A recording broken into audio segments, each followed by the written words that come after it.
Hey guys, and welcome to a brand new video. Today I'm going to be going over probably the most accessible way to get a level 99 in the quickest and relatively the cheapest manner. And that is going to be making wines. Now wines can be made at level 35 cooking and all the way through till 99 are mostly the best experience in the game. Giving upwards of 500k an hour. They are just extremely excellent. The only thing that might beat them is maybe baking summer pies with the Lunar Spellbook, but honestly this is just going to be way more accessible.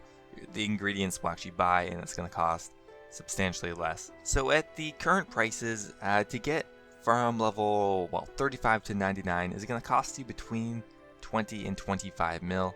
This did used to be quite a bit cheaper before Zulrah got nerfed, but what are you going to do? And it is still honestly probably the best way to just level up your cooking. Honestly, it's going to be much better to just grind out the 17 to 20 mil doing something else and then level it up 2 to 3 times quicker than you normally would.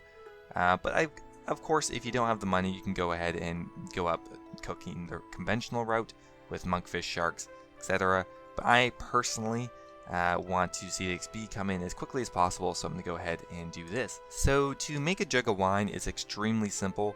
All you're going to do is withdraw 14 jugs of water and 14 grapes. You just simply use them on each other and make unfermented wine. Now it takes only about 7 or 8 seconds to make an inventory of wines. Now the interesting thing about the jugs of wine is you don't actually get the experience until the wine ferments, and it takes 12 seconds to ferment. The weird thing here is it's 12 seconds after your last jug of wine you've created, so you can consistently delay your XP drop for as long as you want. Well, I guess up to 6 hours, and you'll get logged. But the XP doesn't show up until the wine ferments, and the wine won't ferment until you stop making the wines. So you can kind of hold out and get some extremely large XP drops, which is what I like. But we'll just leave it for 12 seconds here. Okay, at any time now we should get the experience drop. Now that was just 2 inventories of wines, and we got 5,400. One other thing is, between levels 35 and 68, there is a chance of making bad wine. It's roughly a 5% chance, and I wouldn't worry about it too much. From levels 35 to 68, it won't take very long at all.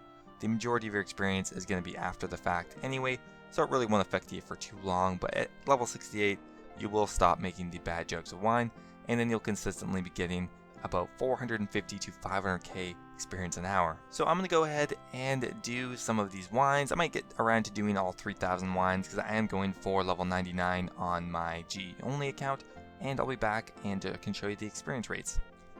Okay guys, so we just did the wines for a little bit. We gained about 100k experience almost, and now I stopped 3 times to let the wine timer update, and it left me with, it looks like, about 562k an hour. Now it's a little hard to get a fully accurate number here because you have to wait for it to appear, and it's easier to just calculate based on how many wines you made in the hour, not off the one-off XP drop you're going to get. But again, still about 500k an hour if you go and calculate how long it takes to do an inventory of wine and times that by 200 experience, and then into how many you can do in an hour, comes out to roughly about the same.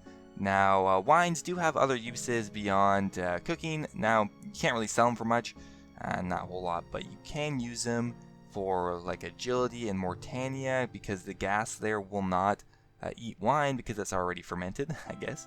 And you can use them just for really cheap food sources when you're not training your melee. But beyond that, they're not terribly useful, mainly just for the cooking experience. So to get level 99 cooking from 35, it's going to take you about 25 to 30 hours, probably closer to 25 if you're doing things properly, and it's going to cost you about 20 to 25 mil, so pretty much a mil every hour that you're doing this. So yeah, a mil an hour does sound like a lot, but when you take into account just the sheer amount of experience you're getting, the XP ratio to GP is actually not that bad considering. Has been better in the past, but I still think this method is very much worth it for training your cooking. Alright guys, hope you enjoyed the video, and I will see you guys in the next one.